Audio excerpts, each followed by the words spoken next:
Tuhan dari Lukas pasal 5 ayat 17. Lukas pasal 5 ayat 17 sampai 26. Jadi ketika kita berdampak bagi orang, bagi sesama, rupanya kita tidak merasa rugi. Tapi ada orang ini, kalau nanti berganti kamu ini jadi apa? Rupanya buktinya tidak. Nanti kalau nggak percaya, nanti seriusin pulang dari Taiwan, pasti ada oleh-oleh kecil lah, mungkin besar juga sama saya. Pastilah. Jemaat permen.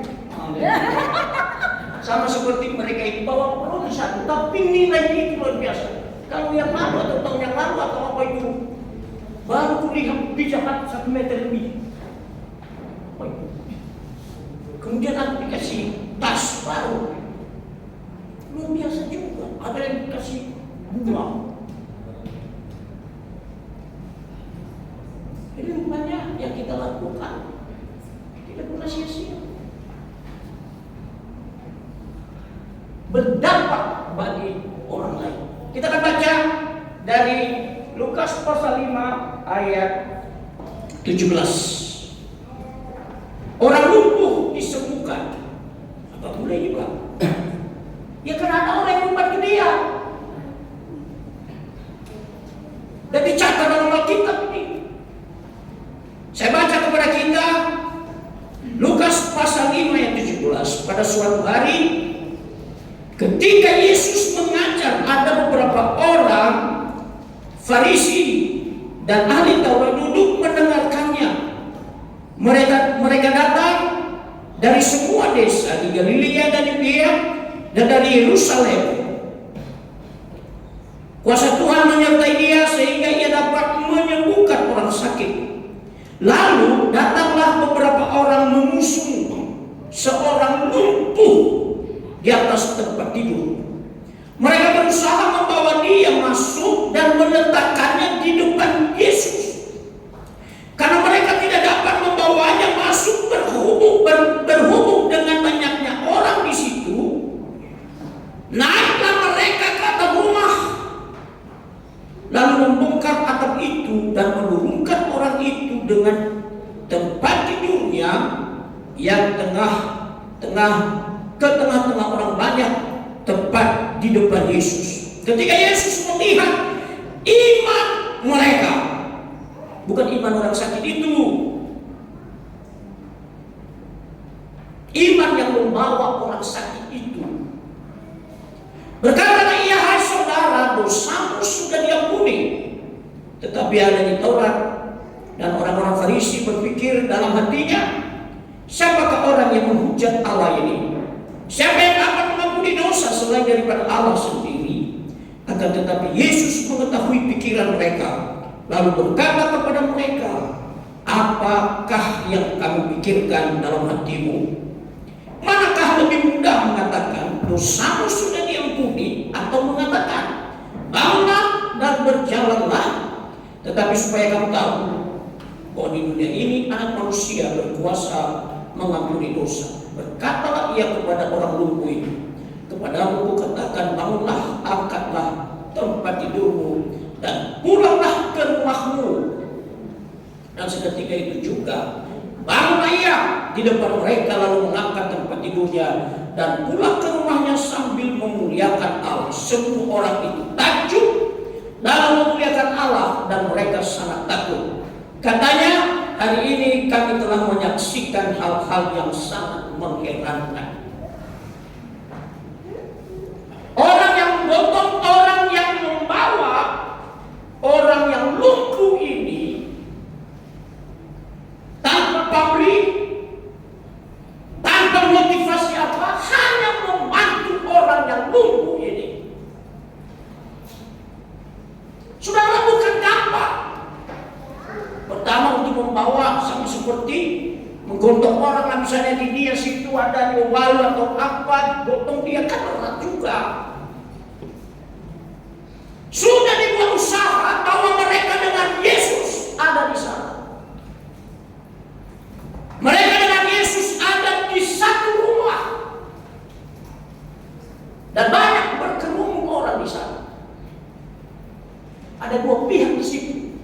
Yang pertama orang Farisi yang mengolok-olok, yang melihat-lihat apa benar ini atau bagaimana. Ada orang yang membutuhkan bantuan Yesus, termasuklah orang yang lumpuh ini. Tentu saja orang yang lumpuh ini tidak tahu apa-apa, tapi ada yang berusaha untuk menolong dia. Ayo bantu tanduk ini. Mari kita buat sesuatu kepada dia. Setelah selesai semua, kan ada usaha di situ. Dimulai dari hati, diterima oleh pikiran, dilakukan. Setelah mereka tiba, dilihat di rumah itu, sekitar rumah itu, dicatat dalam 3 buku Injil, Lukas, Matius, Markus. Berkerumun orang banyak. Apakah mereka itu putus asa? Apakah mereka itu berhenti? Sudahlah, udah capeknya kita. Dan gimana lagi lah? Pokoknya aku sudah buatlah sesuatu. Tidak. Ini belajar kita dalam hidup juga. Tidak pernah mengenallah. Kalau kita lihat, dia melakukan itu sejujurnya, bukan kepada dia langsung. Kemudian saudara, apa yang dilakukan? Karena sulitnya tempat untuk diletakkan orang yang lumpuh itu, mereka berusaha naik ke atas atap. Dan mereka berusaha tentu saja merusak rumah itu, membongkar usai atau apa atap misalnya, pokoknya ada minyak atau apa. Mereka melakukannya dan tidak ada pamrih, tidak berhenti. Maksudnya supaya tujuan mereka membantu orang ini sampai terjadi. Kenapa yang dikatakan Yesus? Saya lihat di 3 buku ini, Lukas, Matius, Markus, sama ini diulangi. Dikatakan melihat iman orang yang membawa dia, maksudnya orang lumpuh ini. Dikatakan lalu datanglah beberapa orang mengusung seorang lumpuh di atas tempat tidur. Mereka berusaha, bukan hanya sekedar kata-kata,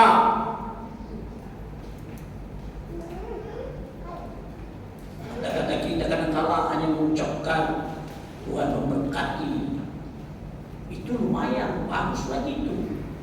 Tapi di sini mereka berusaha. Biasanya kalau buat usaha itu ada hasilnya. Berusaha membawa dia masuk dan meletakkannya di hadapan Yesus. Karena mereka tidak dapat membawanya masuk berhubung dengan banyaknya orang di situ, naiklah mereka ke atap rumah. Ini berisiko itu. Membantu orang ada risikonya. Uang kita habis, tenaga kita habis, orang membicarakan kita tak apa-apa lah. Bisa positif, wah ya karena memang punya dia kebanyakan nilai, bisa lah dia. Aku kan tidak bisa. Bukan masalah itu. Orang ini berusaha membawa, tidak perlu bayar uang rumah sakit. Tergantung. Berarti bisa semua kita melakukan sesuatu sesuai dengan kemampuan. Tentu saja kalau saya waktu itu nggak bisa untuk orang, aku pendek, tapi sama Mas Di ini besar badannya bisa. Karena besar, kalau dia besar di sini. Kalau aku gimana? Semua bisa. Tidak harus dengan hepeng atau kefe atau uang. Tapi dimulai dari hati belas kasihan.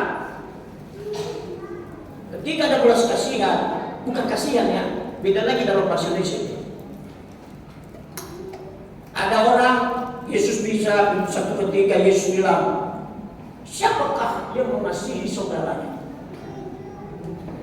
Oh ya, mungkin ada banyak jawaban kalau di sini satu gereja pula, atau satu mandat pula, satu suku pula. Tapi waktu itu dibilang ada seorang dari Yeriko turun.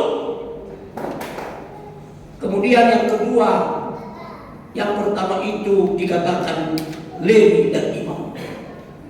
Ada seorang yang datang. Aku mau tanya kepada kalian, kata Yesus. Imam lewat, stop. Dilihatnya orang jatuh. Udah berdarah-darah atau apa namanya. Oke, aku berdoa buat supaya cepat sembuh. Aku berdoa buatmu supaya ada orang yang bertemu membawa kamu ke rumah sakit. Aku berdoa dalam nama Yesus. Imam kan begitu, pendeta kan begitu. Ada orang lebih juga, ini orang lebih ini dikhususkan pelayanan. Aduh, kasihan kau. Kenapa lah kau jatuh? Kamu berhati-hatilah dan segala macam.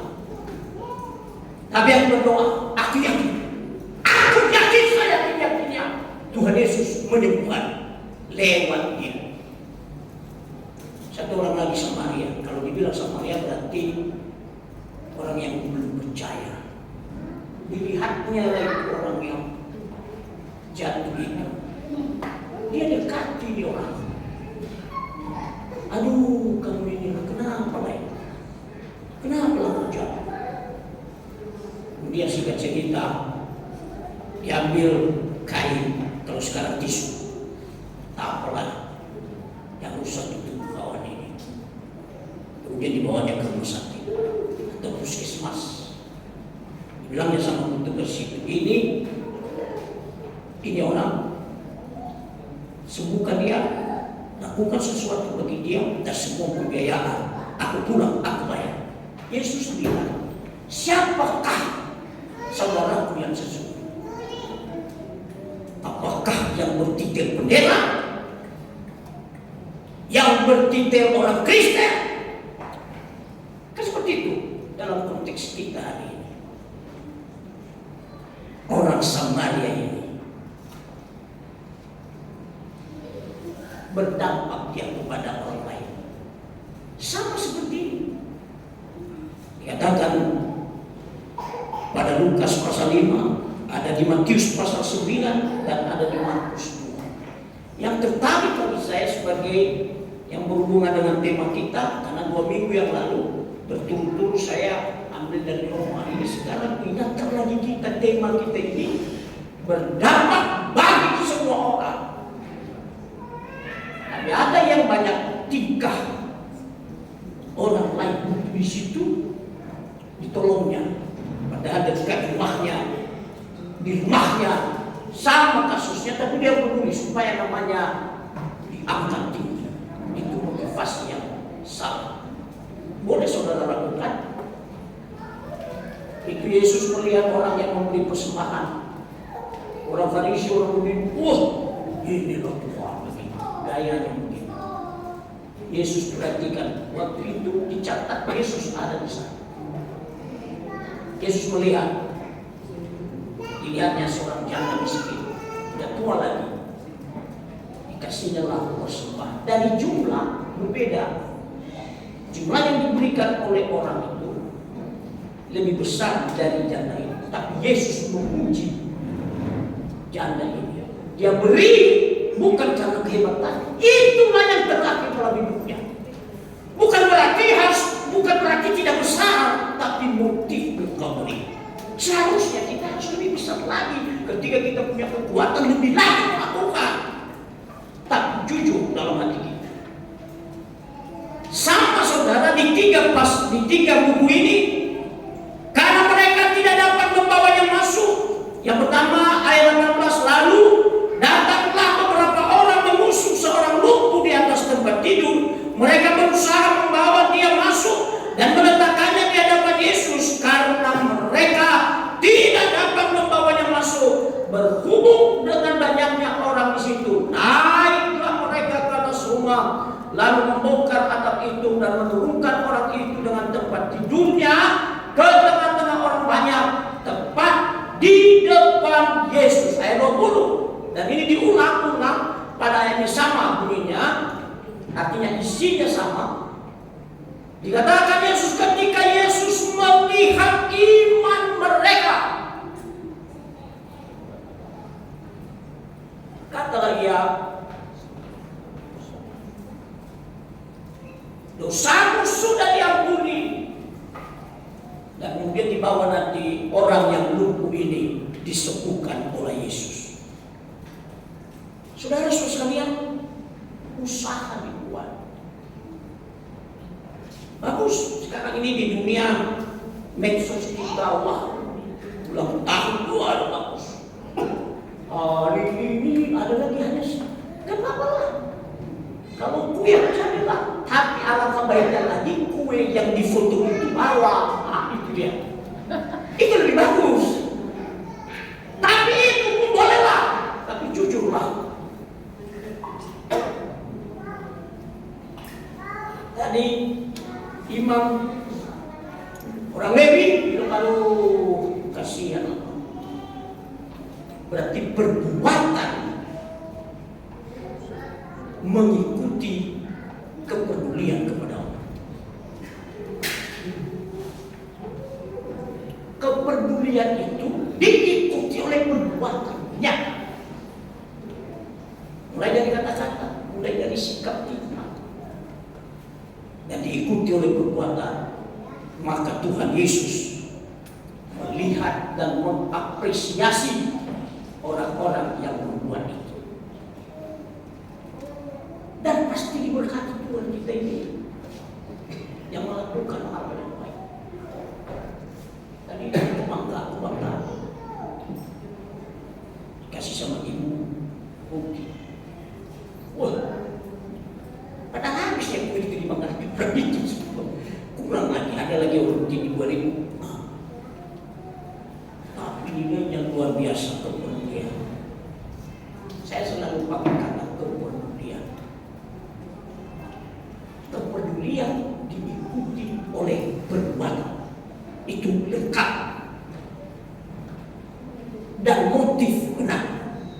Ada orang juga sudah dia tahu ini tapi dibilangnya semua dia karena dia. Tapi ada keberatan di sini orang Farisi. Kau banyak kali ini. Karena Yesus bilang yang pertama ini yang didapat oleh yang lumpuh ini dua, keselamatan dan kesembuhan. Coba bayangkan kalau saudara melakukan itu sesuatu kepada orang. Hidupnya masa depannya mantap, hidupnya dalam pengetahuan atas firman Tuhan, kemudian hidupnya secara jasmani diberkati oleh Tuhan, diubah nasibnya istilahnya. Kalau saudara yang melakukan itu pun sudah bangga, dihargai oleh Yesus.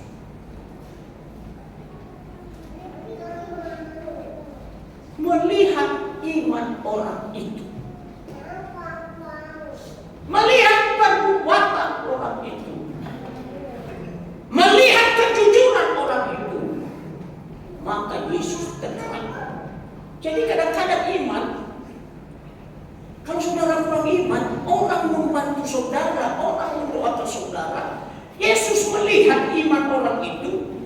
Yesus melihat kalau saudara bawa orang di jemaat ini, melalui saudara, masa depan mereka diberikan kecerdasan. Saudara, kehidupan mereka ke depan sangat luar biasa.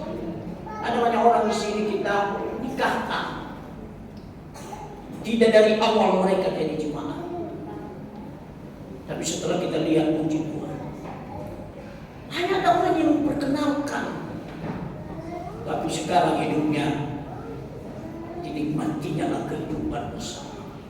Itu berdampak namanya.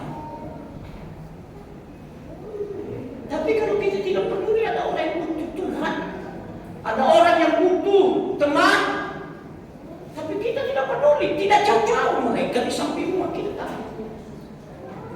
Kita sudah susahnya dia, tapi kita tidak ada waktu datanglah ke dia, Pak. Aduh aku lihat Bapak, harus semangat Pak begini. Kalau dia orang Kristen, apakah bisa berdoa buat Bapak? Saudara tidak tahu dengan perbuatan itu cikal bakal mengubah hidupnya. tanpa saudara. Dan ini saudara, kadang-kadang kita tidak peduli itu. Tapi dalam kurun waktu, berjalannya waktu, kehidupan orang ini menjadi lebih baik. Dan Tuhan mengingat bahwa karena si A inilah yang mempedulikan dia. Dulu nggak pernah di gereja, dulu nggak pernah tahu itu. Saudara dipakai oleh Tuhan, dan gereja kita bilang berdampak bagi semua orang. Tidak harus besar-besar. Ini kalau ini orang hanya memotong, membawa orang yang sakit lumpuh. Dan dikatakan firman Tuhan Yesus sendiri melihat iman orang ini, melihat perbuatan orang ini, dia digerakkan oleh belas kasihan untuk mengampuni orang ini dan menyembuhkan dia. Dan bukan hanya itu dampaknya, seterusnya kalau kita lihat, saya akan baca ayat 21.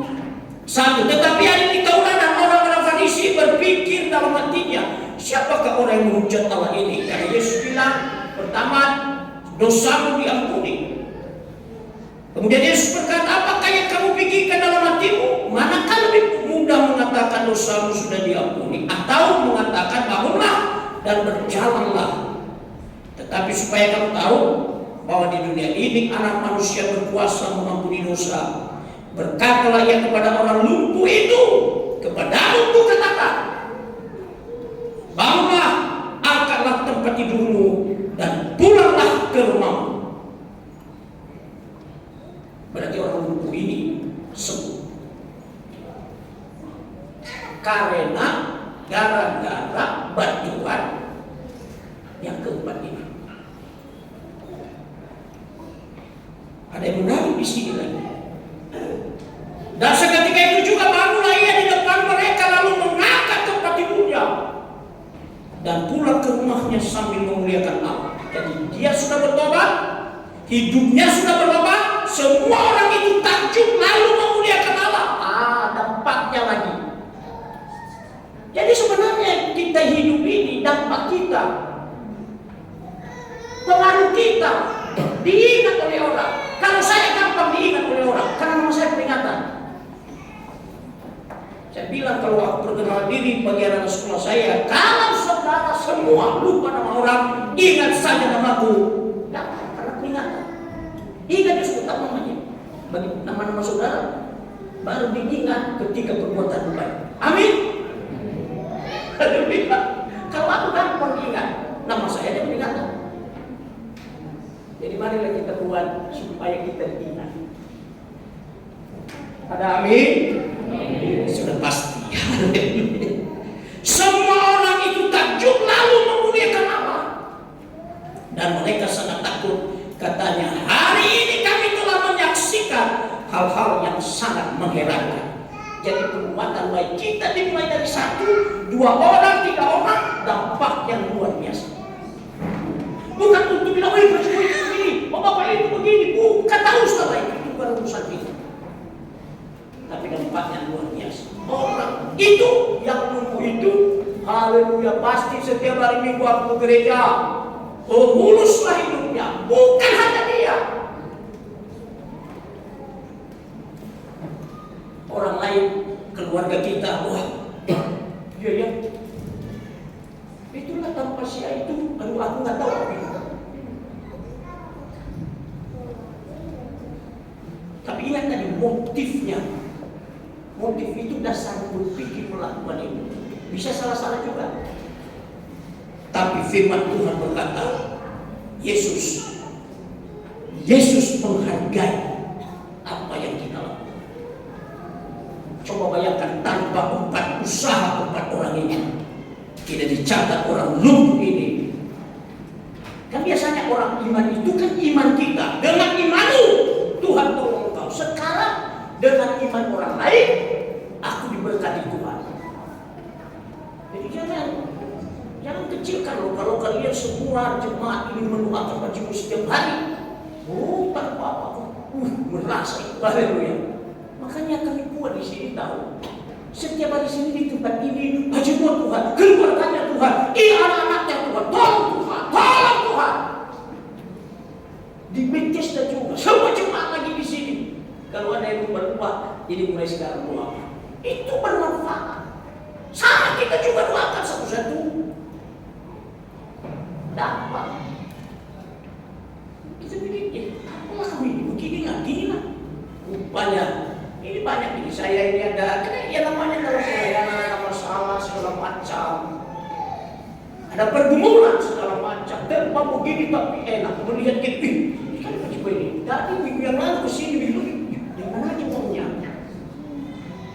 Capeknya gimana ibu bapak? Tapi karena dua saudara. Lebih-lebih lagi ada sokopat, tetap kuat. Waduh, luar biasa. Lebih-lebih lagi Pak, kira-kira butuh apa Pak? Butuh jus apa Pak? Makan itu lagi. Haleluya. Karena semua berubah.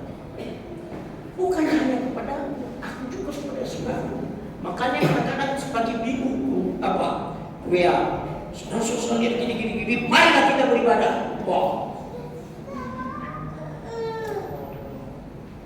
Ada Jumat kita tadi pagi Pak Ahmad Ika yang dinaikkan di sini. Jadi usaha dia. Pak selama ulang tahun yang dibilang Ika bukan hari ini. Udah tahu ya aku di Facebook dan aku udah ada selama ulang tahun. Ada masih ada rutinnya enggak? Mana tuh tergerak yang ada. Kan namanya juga kata-kata berkuasa juga. Tapi senang dia lah.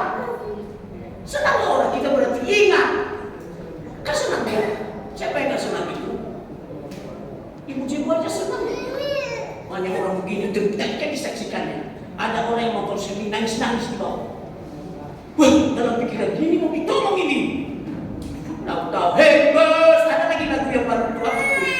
Hari ini, waduh memang. Maka bisa ciptakan lagi lagu yang lain. Sehingga namamu viral. Berdampak bagi orang. Haleluya. Kesimpulan firman Tuhan hari ini. Berdampak bagi orang. Saudara, dampak kita, pengaruh kita dilihat oleh Yesus, bukan hanya manusia. Ini yang aku tertarik di sini. Sering kutakan ini, tapi dalam keseluruhan. Tapi di sini menarik dalam tema kita di belakang itu berdampak bagi orang.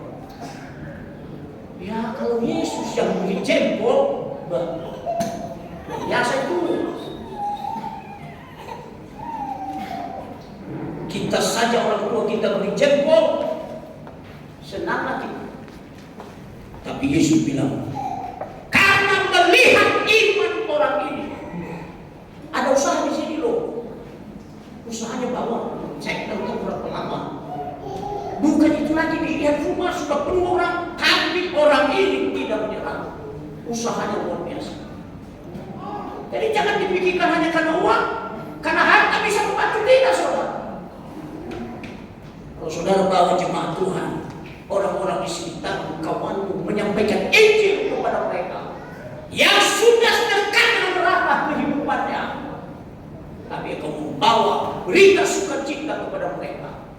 Ketika itu saudara pengaruh saudara merubah hidupnya, maka ke depan hidupnya lurus, benar baik. Satu ketika dia berhasil, dibilangnya karena bapak itu, karena ibu itu, karena saudara itu Pak, dulu hidup ini harus porak-porak.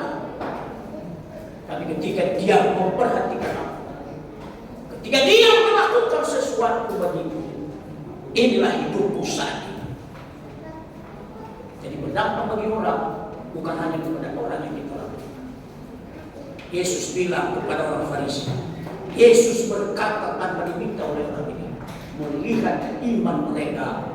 Orang yang lumpuh ini ada dua dapat dia.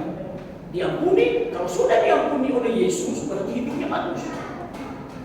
Berkat tidak akan lagi ada masalah. Kedua, kesembuhan. Mungkin kita tidak butuh kesembuhan oleh yang lumpuh menjadi berjalan. Tapi saudara, apa yang dilakukan dan memang harus dialami hal ini. Saya bersaksi karena kami berbuat sesuatu dan orang-orang banyak berdoa buat kami dan kami tetap kuat sampai hari. Ada masalah, tapi luar biasa. Karena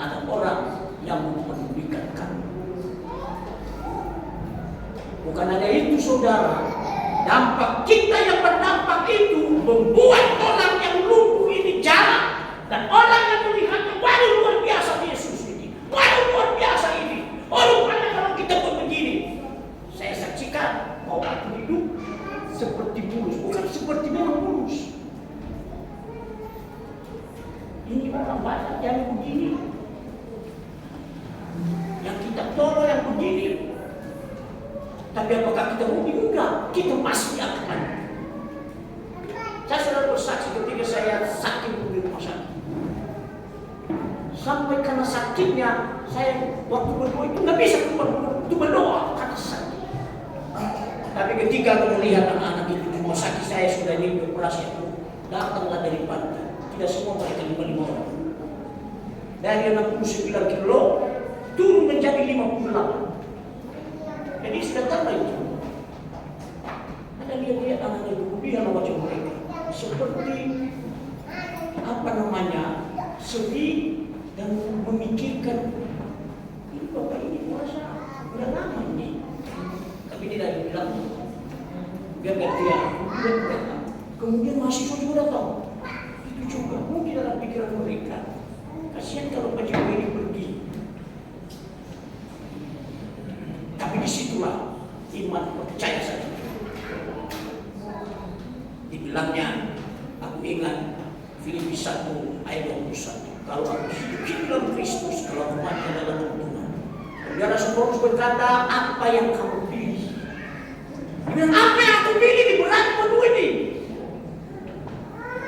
Dibilangnya begini, lebih baik bersama dengan Bapa, bersama dengan Tuhan di surga, tapi lebih baik aku di sini untuk kamu. Itu iman saya timbul. Lebih baik aku di sini untuk kamu. Maka aku sehat dan luar biasa. Karena segala sesuatu, ketika firman engkau tahu dan engkau imani, jadilah seperti iman. Mari kita berdampak, tidak menjadi nilainya apa, tidak menjadi nilainya besar kecil, tapi rupanya berdampak yang kita lakukan. Mari kita berdoa. Bapa di surga, kami telah mendengar firman. Yang pertama Tuhan, bahwa Engkau apresiasi, Engkau lihat kami ketika kami melakukan sesuatu, maka dampak kami